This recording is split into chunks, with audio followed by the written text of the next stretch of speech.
Un bon musulman devrait-il s'appeler Zemmour? C'est le titre de cette émission. La structure de la valve du porc et de l'homme sont extrêmement proches. Si vous voulez vraiment détruire l'avenir d'un enfant, donnez-lui un téléphone. Le plus tôt possible.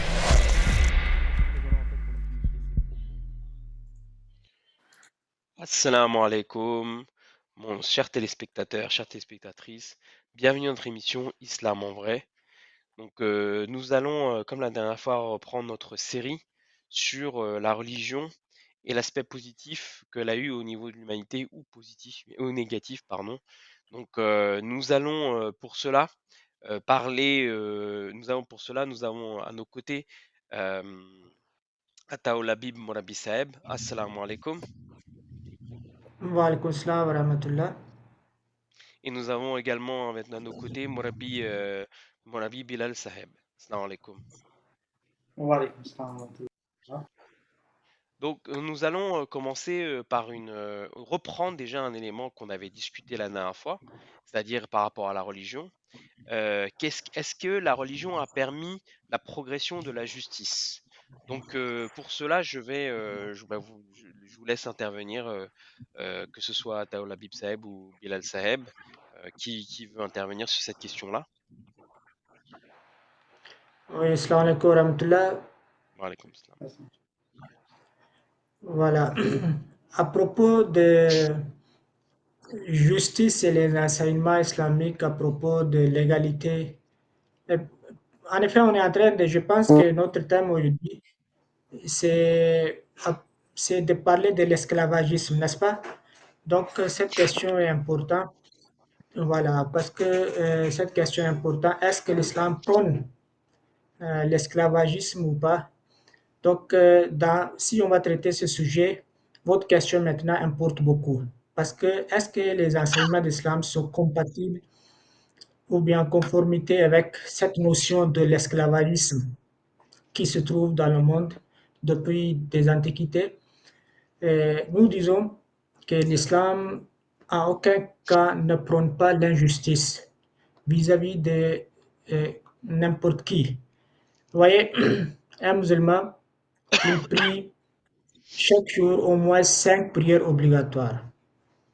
Et si on étudie euh, l'institution de la prière, on voit que la prière même donne à tout moment les leçons de l'égalité, les leçons d'amour entre les croyants. Parce que, pourquoi je dis ça? Parce que nous constatons que dans la mosquée, tout le monde est ensemble. Il n'y a aucune différence entre les riches, les pauvres.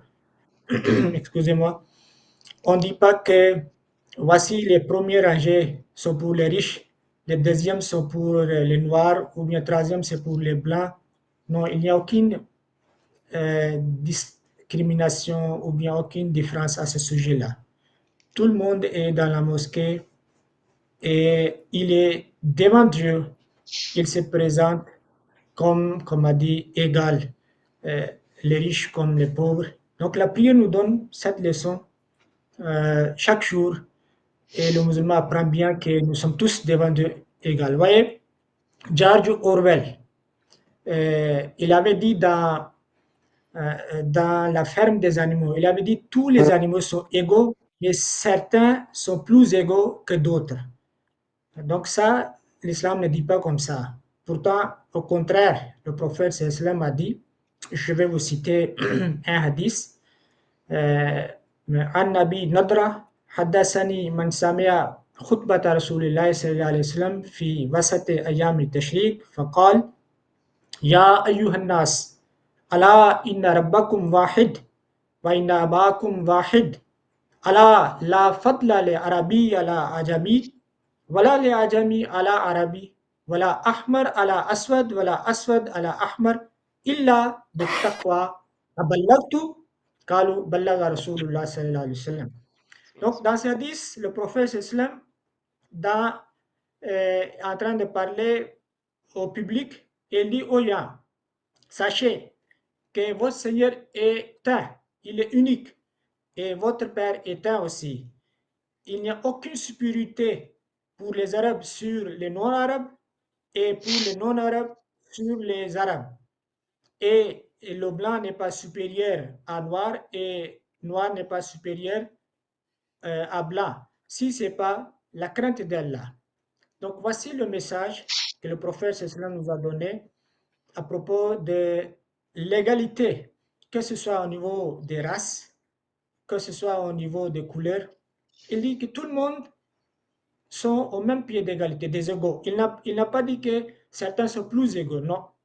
Et maintenant, on est obligé de voir pourquoi. Donc, il y a différentes couleurs, différentes nations. Et pourquoi? Parce qu'un blanc peut être peut-être penser que pourquoi il n'est pas noir. Un noir peut dire, oh Dieu, pourquoi tu ne m'as pas créé blanc, ainsi de suite. Riche peut dire, pourquoi tu ne m'as pas créé pauvre, ou bien le pauvre peut dire, pourquoi tu ne m'as pas créé riche, ainsi de suite. Donc, à cette question, Dieu dit, et je vais vous citer un verset coranique, que Ya ayyuhannas, inna khalaqnakum min zakar wa unsa wa ja'alnakum shu'uba wa qabaila lita'arafu inna akramakum indallahi atqakum innallaha alim khabir. Ô homme, nous vous avons créé d'un mâle et d'une femelle. Et nous avons fait de vous des nations et des tribus pour que vous vous entreconnaissiez. Donc, et selon ce verset, et la différence au niveau de la création, ou bien au niveau des nations, ou bien au niveau des couleurs, des tribus, Dieu a mis cette différence-là pour l'identification. Et Dieu dit encore que le plus noble d'entre vous auprès d'Allah est le plus pieux. Donc, le seul critère que Dieu avance pour être plus proche de Dieu, c'est juste la piété, la droiture, et c'est tout. Voilà, je m'arrête là. Il y a beaucoup de choses qu'on peut dire à ce sujet, mais pour le moment, je m'arrête là. Moi, j'aimerais juste c'est très intéressant ce que vous avez dit, mon Rabbi Saeb, mais j'aimerais juste poser une petite question. Est-ce que on ne considère pas, par exemple, imaginons un grand moufti ou quelqu'un de très sachant, peut-être supérieur à un autre musulman? Est-ce qu'il y a cette notion-là dans l'islam? On pourrait le penser, hein, je dis ça naïvement, mais Non, certainement, vous voyez, chacun, il y a différentes couches de la société. Maintenant, quand on va parler de la religion, est-ce qu'on va demander à un homme lambda, un musulman lambda? Non. Vous allez demander, vous poser les questions ou bien apprendre de quelqu'un qui est érudit. Donc, ça, c'est naturel. Ça, on ne peut pas, comme on dit, de faire la différence entre ça. Chacun, il a le degré selon son métier, selon ses connaissances-là, selon sa piété. Comme je vous dis, il y a une porte est ouverte, c'est la porte de la piété. Maintenant, si ce Mufti même, par exemple, il est méchant, ou bien malgré cette connaissance qu'il a du Coran, il n'est pas une bonne personne là. Vous-même, votre cœur n'avait pas accepté de rester avec lui, n'est-ce pas? hmm, c'est vrai. Mais quand même, on doit toujours respecter les grands de chaque nation. Parce que le prophète sallam a toujours respecté les émissaires, les chefs. Vous voyez, je vous cite juste un incident. Une fois, euh, les trois musulmans, les trois esclaves, Hazrat Bilal, Hazrat Suhaib, Hazrat Salman, ils étaient assis en train de causer et Abu Sufyan, lui, il passa à côté d'eux. Et ils ont dit que Dieu a tué les grands ennemis sauf celui-là. Pourtant, celui-là, c'était déjà la victoire, il avait accepté l'islam là. Donc, ils ont parlé à propos de lui, ils ont fait un commentaire à propos de lui. Hazrat Abu Bakr, il a écouté cela. Donc, il a dit que pourquoi vous dites ça à propos d'un leader de la Mecque? C'est un grand leader. Donc, ce n'était pas bon de dire comme ça à Abu Sufyan à ce moment-là. Il avait maintenant déjà accepté l'islam. Donc, cette nouvelle est arrivée au prophète. Le prophète islam a dit à Abu Bakr, est-ce que, oh Abu Bakr, est-ce que tu n'as pas blessé les sentiments de Bilal, de Shahab, de, comme a dit, de Salman? Donc, Abu Bakr, il est revenu. Il est revenu vers ces trois-là. Il leur a dit, oh frère, est-ce que je ne vous ai pas blessé Ils ont dit non, oh, Abou Bakr, non, non, non, ça va, pas de problème. Donc, vous voyez maintenant, ici, il y a deux leçons à prendre. Donc, Hazrat Abu Bakr était dans la logique du respect des leaders. Et certainement, ce sont des enseignements islamiques. Mais le prophète sallallahu alayhi wa sallam était dans la logique de garder et de respecter les sentiments des pauvres, des les plus diminués et les esclaves qui ont accepté l'islam, mais qui, malgré la persécution, ils étaient fidèles.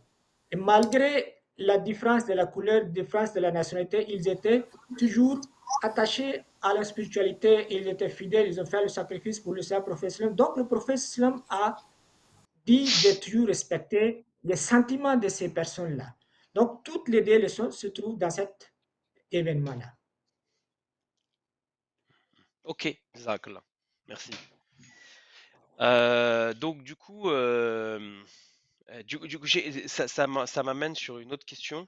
C'est quelle a été l'origine et la motivation de l'homme à avoir des esclaves? C'est une question plutôt généraliste. Je ne sais pas si Morabi Bilal Saeb est là. Je vais vous la poser cette question. Après, elle sera complétée par Morabi Taoulabib Saeb. Je voudrais juste aussi rajouter dans la question précédente que vous aviez posée concernant la religion, est-ce que la religion elle permet de la progression de la justice? Je voudrais rajouter aussi là-dedans que lorsqu'on lit le Saint-Coran est rempli par les injonctions qui nous obligent à agir avec la justice.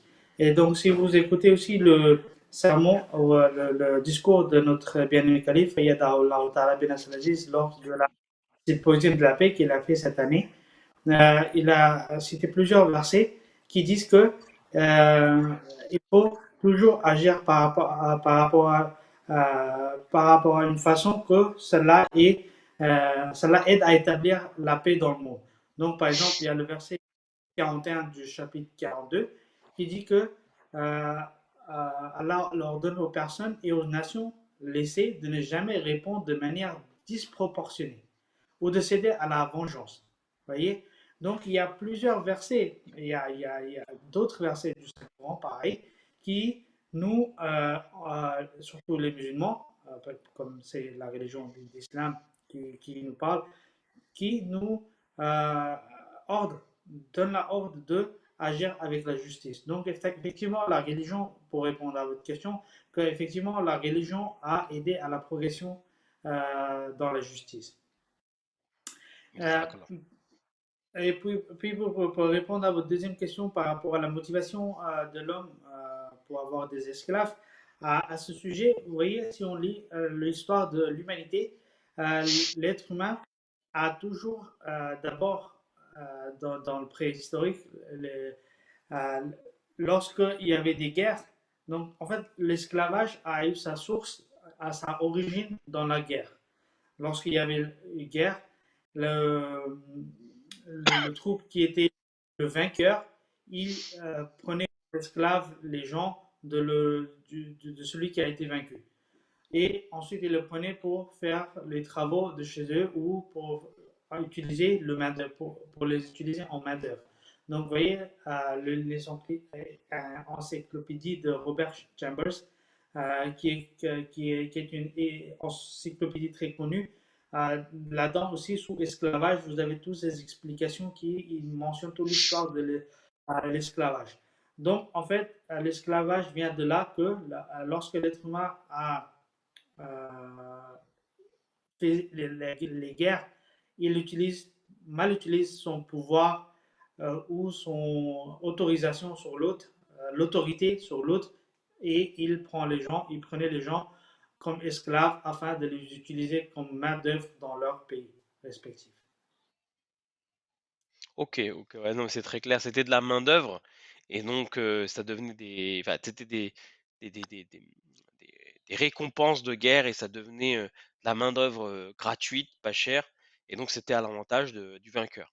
Et, euh, et du coup, la question qu'on se pose, c'est est-ce qu'il y avait des velléités, c'est-à-dire des envies, d'arrêter l'esclavagisme avant l'avènement de l'islam? Si oui, quelles étaient-elles et comment ont-elles fini? Je pose la question à Morabi Ataoula Habib Saeb qui pourrait être complétée par Morabi Bilal Saeb. Ah, on vous entend pas. Allô? Allô, la Bib Saeb? Comme, Oui, salam alaikum, voilà. vous m'entendez? Oui, bon, on vous entend, oui. Ok. À propos des velléités, moi, à ma connaissance, je n'ai pas d'abord une idée. Si Murabi Al-Sab va dire à ce sujet, il peut dire. Mais je voulais juste ajouter à la question précédente les causes des esclaves là. On a parlé de guerre, certes. Ça, c'est la cause principale de l'esclavagisme. Mais on a cité d'autres causes également. Par exemple, euh, les gens, à cause de la pauvreté, ils vendaient leurs enfants, ou bien leurs femmes même, ou bien leur propre personne même. Ils n'avaient pas de quoi manger, donc ils étaient obligés de se soumettre, de s'adonner à quelqu'un pour la survie. Ça, c'est aussi une raison. Deuxièmement, la dette aussi est évoquée, que dans les temps anciens, quand quelqu'un il était endetté, il n'avait rien à rembourser. Maintenant, les maîtres s'emparaient de lui. Il devenait, comme a dit, son esclave à son service. Donc, les personnes endettées. En plus de cela, certainement, on parle de, si on vient vers la traite négrière ou bien la traite atlantique, il s'agit certainement de l'économie et de main-d'œuvre. Parce que dans des Amériques, il y avait la culture de canne à sucre. Donc, on avait besoin beaucoup de main-d'œuvre. C'est pour cela, maintenant, on a cherché des esclaves, surtout de l'Afrique, et pour les envoyer pour la plantation dans les champs. Voilà, il y a différentes raisons.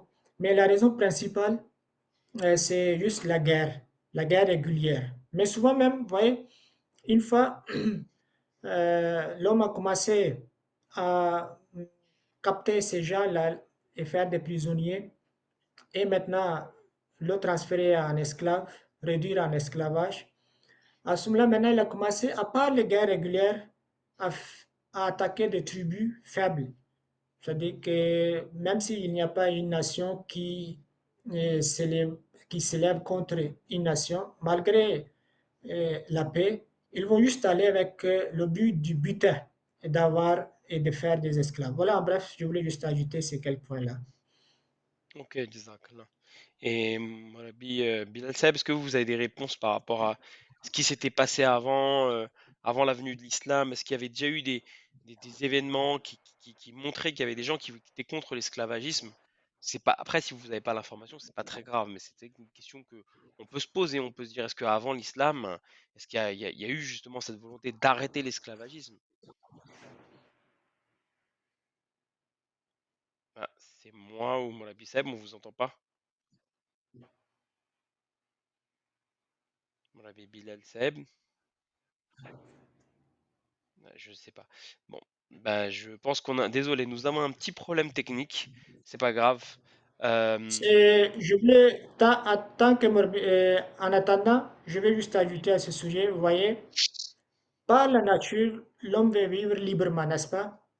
Donc, même Oui, si, par exemple, moi, il n'y a pas, à ma connaissance, un mouvement spécifique dans lequel, d'envergure régionale ou bien d'envergure nationale ou bien internationale contre l'esclavagisme, mais quand même, l'homme, par sa nature, veut être libre. Donc, chaque esclave certainement cherchait des occasions de fuir ou bien de lutter contre son maître-là. Donc, c'est quelque chose qui est naturel. Mais au contraire, vous voyez, si au contraire, même dans l'époque de Platon, Aristote, hmm, dans le Rome, là, Platon a parlé, on parle de l'allégorie de la caverne. Et Platon envisage, comme on dit, des personnes enchaînées dans la caverne là. Donc, c'est une similitude qu'il donne. Et l'époque de Platon, c'est presque, je pense, 500 siècles avant Jésus-Christ. Je ne connais pas hmm. exactement, mais presque 500 siècles avant Jésus-Christ. Donc, euh, Vous voulez dire 5 siècles? l'esclavage, Vous voulez dire voilà, 5 précis? siècles, oui, Non, 5 pas de problème. siècles. Voilà, c'est pas 500. Voilà, 500 ans. Voilà, 5 siècles. Effectivement, merci, merci pour la correction. Donc, c'est 5 siècles. Donc, dans cet exemple, on sait déjà la présence de phénomène des esclaves. Mais est-ce qu'il parle de la libération? Non, il parlait de la vérité et il avait d'autres objectifs à nous dire. Mais comme Rabbi Bilal ça maintenant est là, je pense que peut-être il va dire quelque chose. Oui, mon ami Bilal Oui, Saeb, salam alaikum. ouais, comme cela. Oui, salam alaikum, vous m'entendez? Oui, on vous entend, oui. Ok.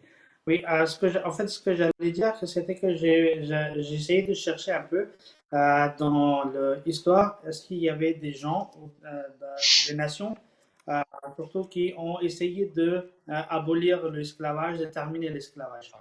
Donc, autant qu'une nation, il n'y a aucune nation dans le monde, l'histoire de l'islam, qu'ils ont essayé ou ils ont eu d'abolir l'esclavage. Toutes les nations, différentes nations, si vous aurez certainement vu dans l'histoire, par exemple l'Égypte, les Romains, l'Iran, tous les grands pays utilisaient les esclaves utiliser comme le main-d'œuvre pour leur propre intérêt. Donc, il n'y avait D'accord, aucun pays qui essayait de l'abolir. d'accord. Peut-être qu'il y avait des gens individuels qui les essayaient, mais autant aucune nation avant l'islam n'a essayé d'abolir l'esclavagisme.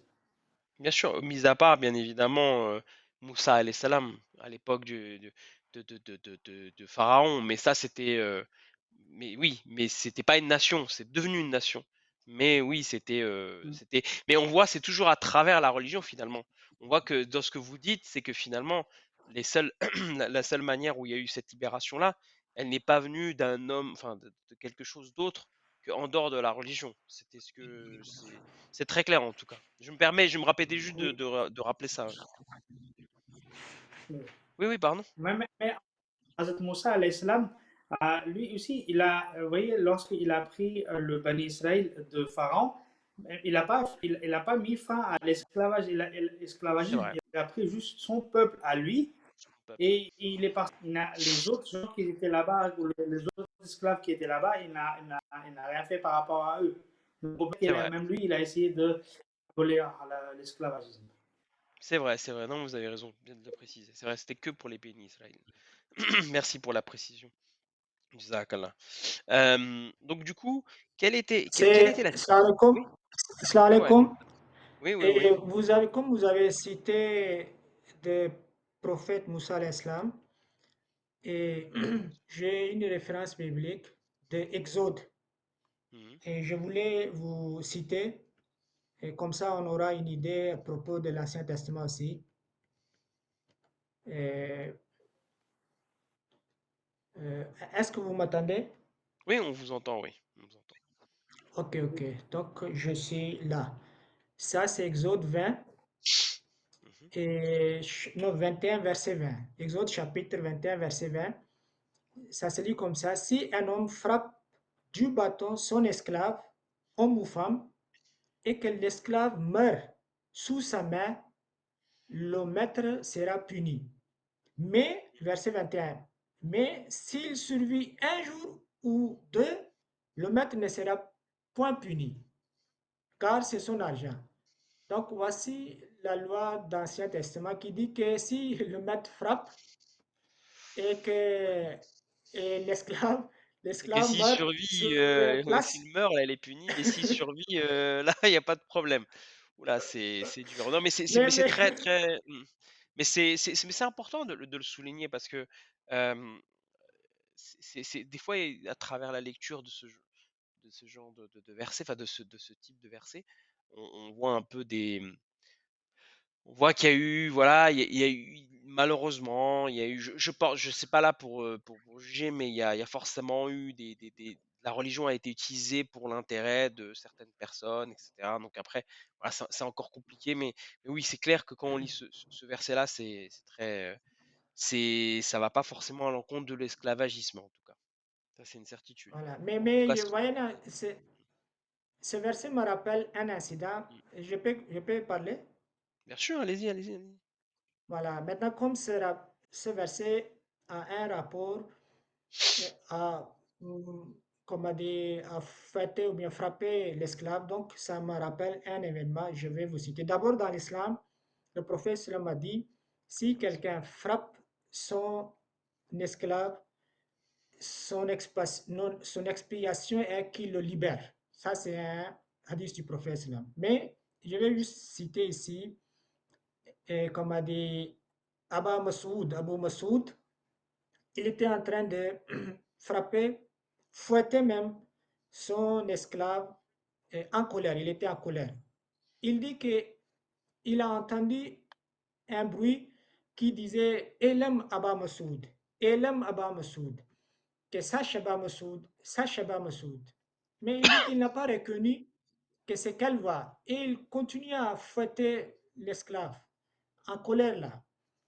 Mais quand le bruit ou bien la voix s'approche de lui et il tourne, il voit derrière lui que c'était le prophète. Dès qu'il a vu le prophète, il dit Fasakata min jadi asautu min haibatahi. Le fa tomba sur place. Dès qu'il regarda que le prophète sallallahu est derrière lui, le fouet, le bâton là, tomba de sa main. Voici le comportement du prophète sallam. Il a fait tomber les bâtons qui étaient lancés sur le corps des esclaves. Et il a fait disparaître ces bâtons-là de la société. Et il a dit, Abu Masoud a dit qu'au prophète, pour chercher le plaisir d'Allah, je libère cet esclave. Le prophète a dit, si tu n'avais pas libéré, le feu de l'enfer aurait te touché.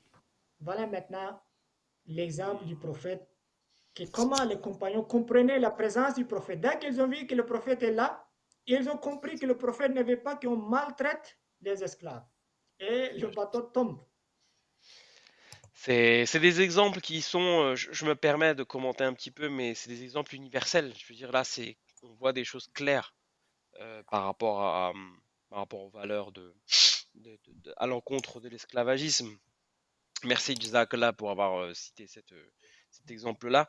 Et du coup, ça m'emmène à une autre question, c'est quelle était la situation des esclaves à l'époque de l'avènement du saint prophète Mohammed sallallahu alayhi wa sallam, et comment ils étaient traités dans la péninsule arabique? Je parle avant la venue, enfin avant peut-être la déclaration du prophétat et juste après. Voilà, un peu avoir un panorama et comprendre comment ça s'était passé. Pardon, un panorama de la situation et de savoir comment ça se passait et voilà, c'était juste savoir ça, avoir cette information-là. Mon ami Saeb, mon ami Bilal Saeb, vous pouvez peut-être répondre à cette Ah oui, question-là. Jacques, là. En fait, on a, si on regarde l'histoire de l'humanité, encore une fois, comme j'avais cité l'encyclopédie de Chambers, même lui, il décrit là-dedans que les esclaves, en global, ils étaient traités très inhumainement. Mais l'Arabie avait une, comment dire, exception que là-bas, les esclaves étaient traités le plus pire possible. Donc, après l'arrivée du saint prophète, sallallahu alayhi wa sallam, et avant que l'enseignement d'islam soit mis en place par rapport à les esclaves, on voit que les esclaves qui ont accepté l'islam, ils étaient traités très inhumainement. Par exemple, on a l'exemple, comme Rabbi Sahab a cité tout à l'heure, on a l'exemple de Hazrat Bilal, radiallahu ta'ala anhu. On a d'autres esclaves qui ont au début accepté l'islam et qui étaient traités par leur maître comme ils n'étaient même pas humains.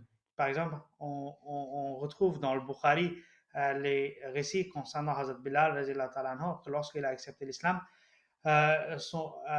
Umayya le traitait, allongé par terre sur la sable brûlant de l'Arabie dans l'été, et il le frappait. Des fois, il mettait des pierres très lourdes sur sa poitrine et l'obligeait et le disait de renoncer à l'islam et au saint prophète sallallahu alayhi wa sallam.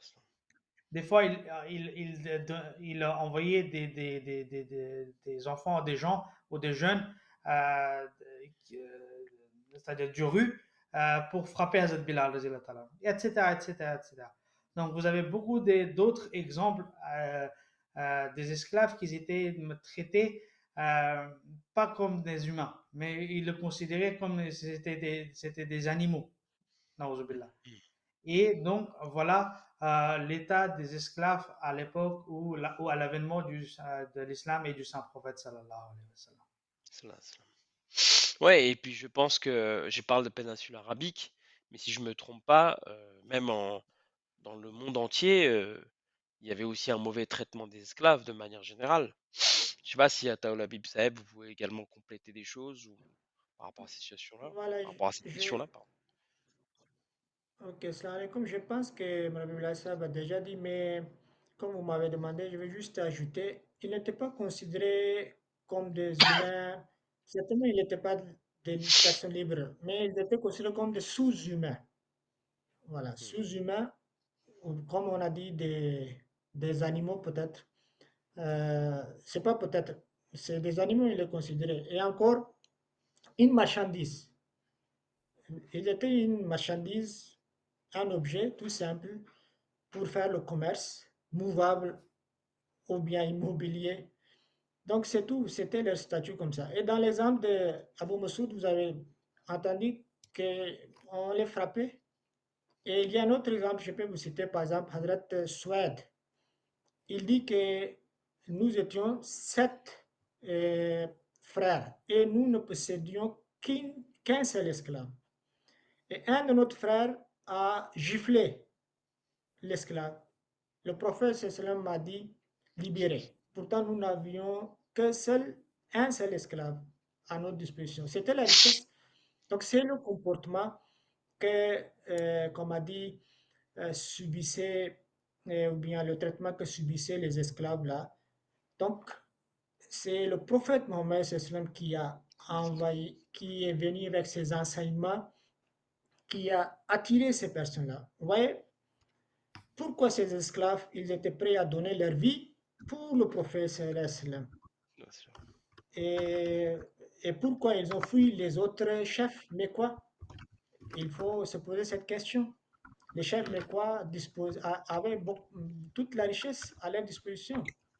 Mais ces personnes-là étaient pures de nature, mais comme dans la société, ils étaient d'une couche inférieure considérée dans cette société-là.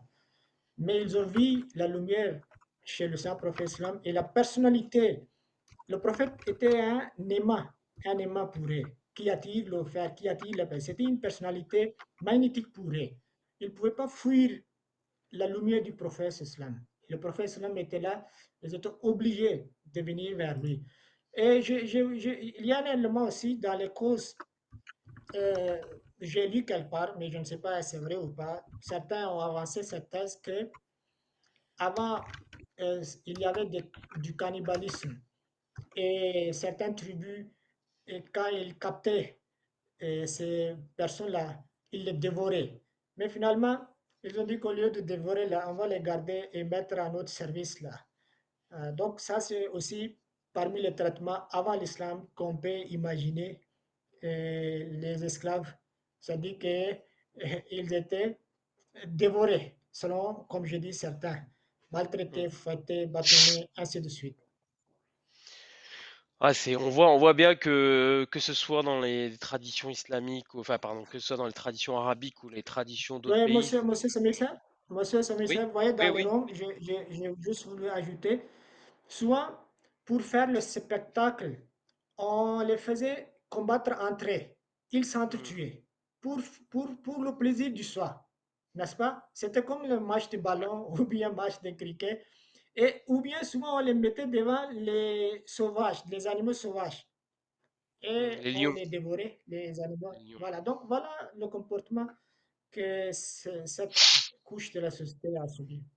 Ah, mais c'est très clair. Et j'ai une dernière question, c'est qu'est-ce que le saint prophète sallallahu alayhi wa sallam avait mis en avant comme enseignement concernant l'esclavagisme? Bon, vous l'avez déjà évoqué très brièvement, mais là, il faudrait, voilà, je voulais l'évoquer plus en profondeur à Taoula Bib Saeb et Moulabi Saeb, Bilal Saeb.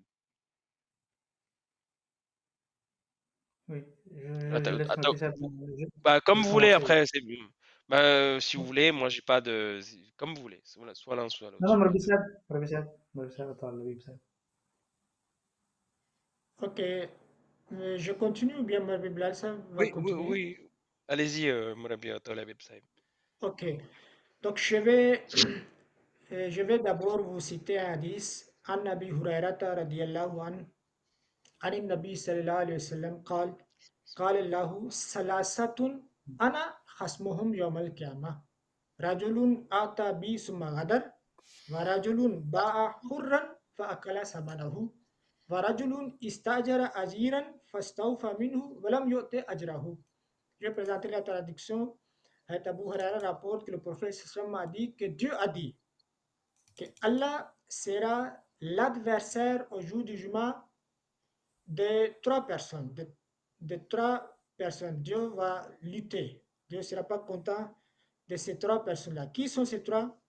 La personne, le prophète sallam a dit, qui donne quelque chose, qui fait la promesse à quelqu'un à mon nom, mais il trahit. Ça, c'est la première personne. Deuxième, quelqu'un qui rend un homme libre esclave et le vend encore émail de son prix. Donc, c'est-à-dire quelqu'un qui fait le commerce des esclaves.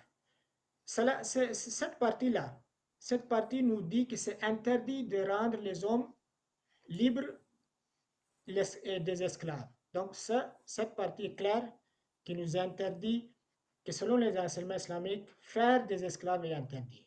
Rajulun ba'a hurran fa'akala samanohu.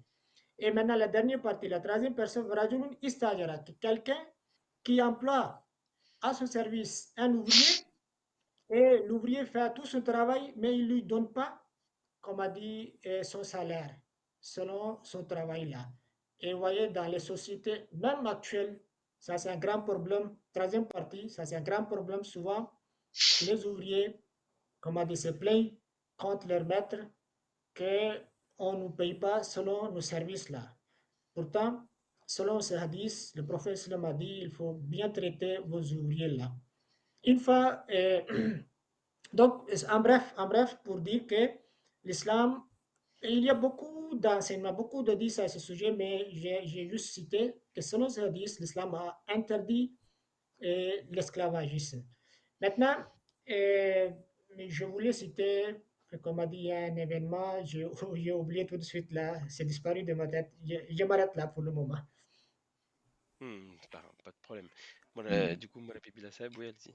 Oui, je vais dire quelque chose, espérant que Rabbi Sab, ça va revenir à Rabbi Sab, Inch'Allah. Moi, donc, Rabbi Sab, alhamdoulilah, a très bien expliqué les enseignements d'Islam, comment ils étaient pour libérer les esclaves. Mais maintenant, il faut voir aussi cela d'un autre côté. Les gens, souvent, ils citent le président américain qui a donné la liberté aux esclaves, les Africains, les esclaves africains qui avaient en Amérique. Mais il ne regarde pas la différence, énorme différence entre la liberté que le saint prophète sallallahu alayhi wa sallam, il a donnée aux esclaves et le président, j'ai oublié son nom, Je crois que c'est Lincoln, Ibrahim. Lincoln. Voilà, Abraham exactement. Lincoln. Exactement, jazakallah. Et la liberté que lui, il a donnée. En fait, regardez, le saint prophète sallallahu alayhi wa sallam, il a donné une liberté graduelle. C'est-à-dire, il a dit que d'abord, il avait mis en place des systèmes à travers lesquels les esclaves pouvaient gagner leur liberté. C'est-à-dire, les esclaves étaient autorisés de fixer un montant et ensuite travailler aussi en même temps qu'en restant un esclave et de payer leur liberté. Ensuite, il y avait des choses mises en place à travers lesquelles, si le maître il faisait cette chose-là, l'esclave il devenait libre. C'est-à-dire, ça donnait la personne qui était en esclavage une sens de que lui aussi, il avait un rang dans la société. Il était une personne de la société. C'était pas juste quelqu'un qui est seulement un esclave. Non, il était considéré comme une partie de la société. C'est pour ça, dans Bukhari, Hazrat Abu Dhar rapporte que le saint prophète sallallahu alayhi wa sallam, il a dit une fois qu'aux gens, les esclaves sont vos frères. Regardez quel niveau que le saint prophète sallallahu alayhi wa sallam a donné aux esclaves. Est-ce qu'on voit ça dans la liberté que Abraham Lincoln a donnée aux esclaves africains? Ils sont Ben non, toujours en train de, ouais, ils sont ouais, allez-y, toujours en allez-y. train de se battre pour dire que vous retrouvez l'égalité dans la vie. Or que le saint prophète, sallallahu alayhi wa sallam, dans la façon qu'il a libéré ses esclaves, ils étaient au même rang que, des fois, ils étaient même plus que leur maître. Regardez Hazrat Bilal radiallahu ta'ala anhu. Une fois qu'il est devenu musulman, il est devenu libre. Il était considéré, il était muazzin, mais Hazrat, le saint prophète sallallahu alayhi wa sallam l'appelait Sayyidna Bilal, c'est-à-dire notre maître Bilal. Hmm. Regardez avec quelle grandeur que le saint prophète sallallahu alayhi wa sallam lui a donné. Est-ce qu'on retrouve des mêmes exemples Non, chez les esclaves libérés par Abraham Lincoln? Non, il n'y non, a non, c'est sûr. aucun point sur lequel vous pouvez le comparer avec le saint prophète sallallahu alayhi wa sallam et avec les esclaves qui ont été libérés en Amérique. Ici, comme j'avais dit tout à l'heure, le saint prophète sallallahu alayhi wa sallam, il avait mis en place la façon qu'un esclave peut se libérer si il devient une partie de la société. C'est-à-dire, s'il sait travailler, s'il sait gagner la vie, le maître était obligé de le libérer. De l'autre côté, donc, lorsqu'il serait libéré, il peut faire intégrer la société. Il ne se basera pas sur quelqu'un d'autre pour l'aider, ou il ne sera pas sur la miséricorde des autres. Mais de l'autre côté, lorsque Abraham Lincoln il libère les esclaves d'un seul coup, il y en avait, je ne sais pas combien de nôtres qui ne savaient pas quoi faire, parce qu'ils n'avaient jamais vécu la vie de la liberté. Et de l'autre côté, les gens aussi, qu'ils étaient obligés, parce qu'eux, ils ne voulaient pas, mais ils étaient obligés par la loi de les libérer. Ils avaient aussi une haine contre ces esclaves.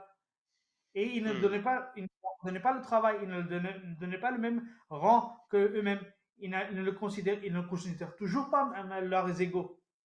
Or que le saint prophète, sallallahu alayhi wa sallam, et l'islam, dans la façon qu'ils ont libéré les esclaves, la personne, il devenait au même niveau que les autres personnes dans la société. Il n'était point considéré moi que quelqu'un d'autre.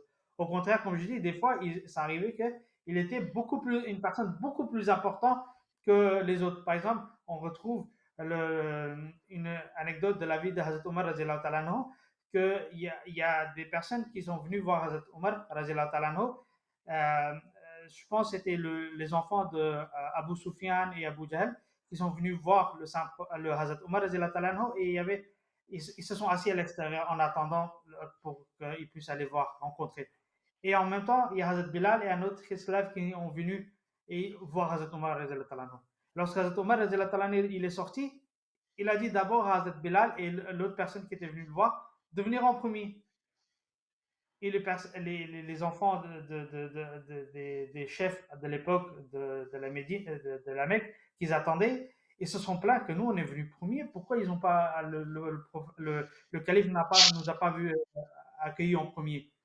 Et une personne d'entre eux, ils a dit, pourquoi ils n'auraient pas fait ça?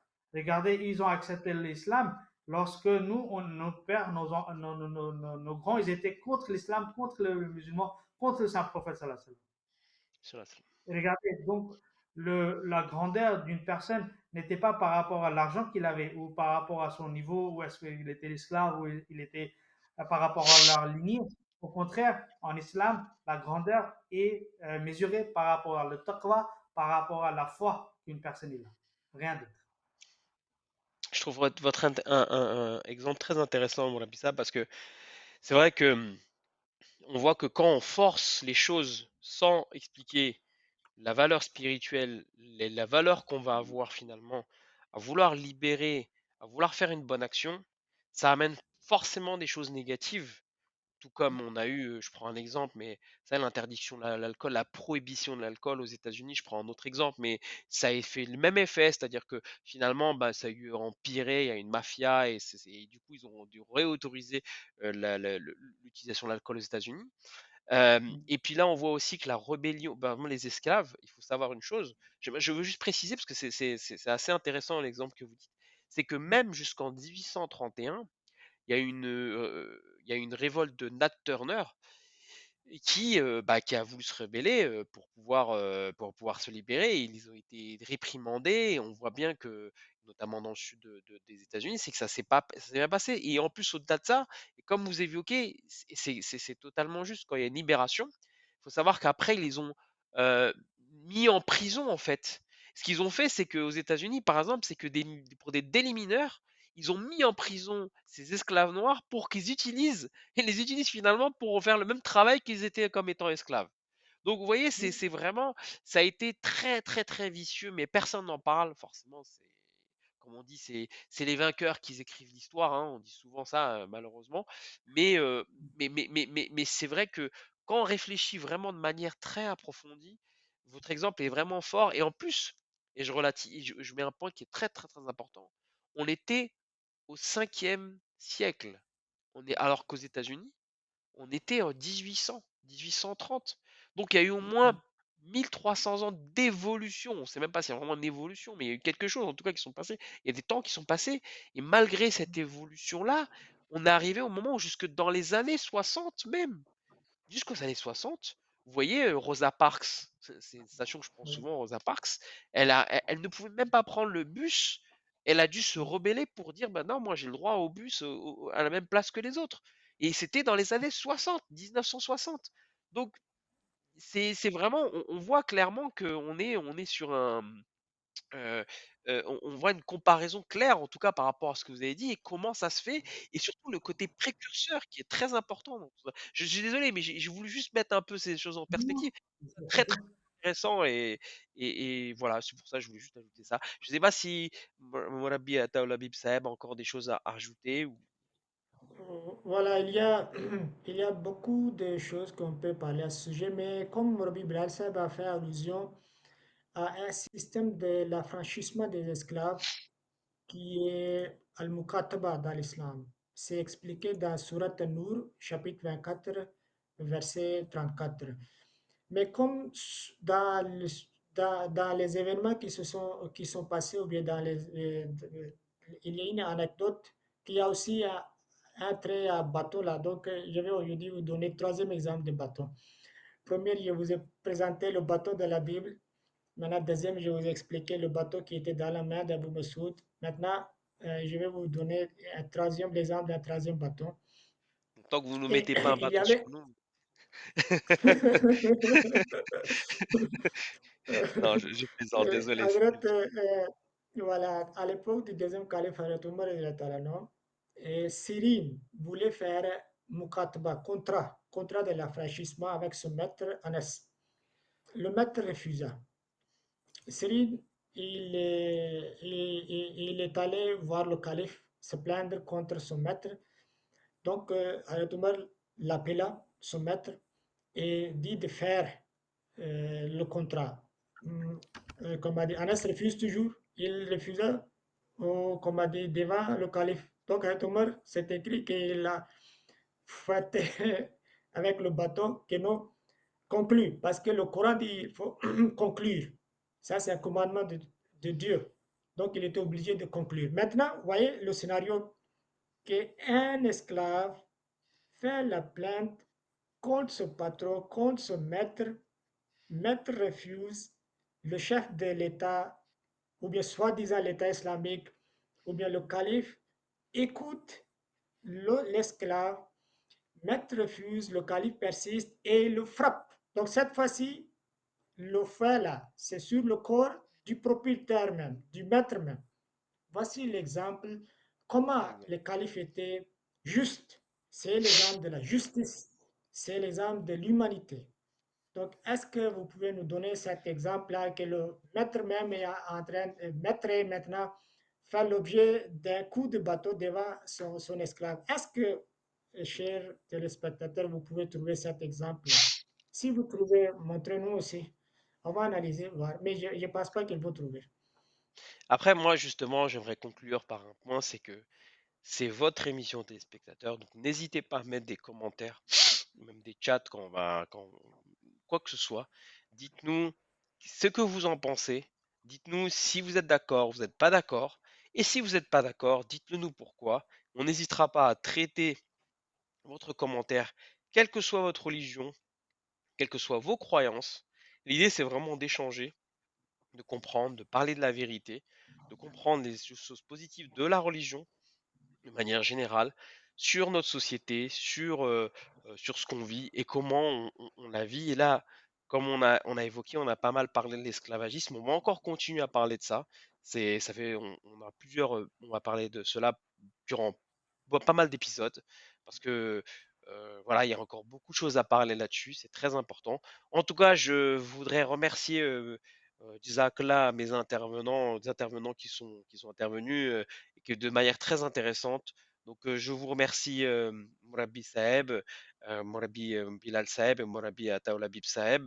Et on se dit, et attendez, avant de ça, je demande à ce que tout le monde partage et like l'émission et le maximum possible voilà, pour que les gens voient la vision de l'islam, la vraie vision de l'islam et l'analyse qu'on fait, l'étude qu'on fait de manière neutre pour que tout le monde puisse intervenir et comprendre tous ces événements-là.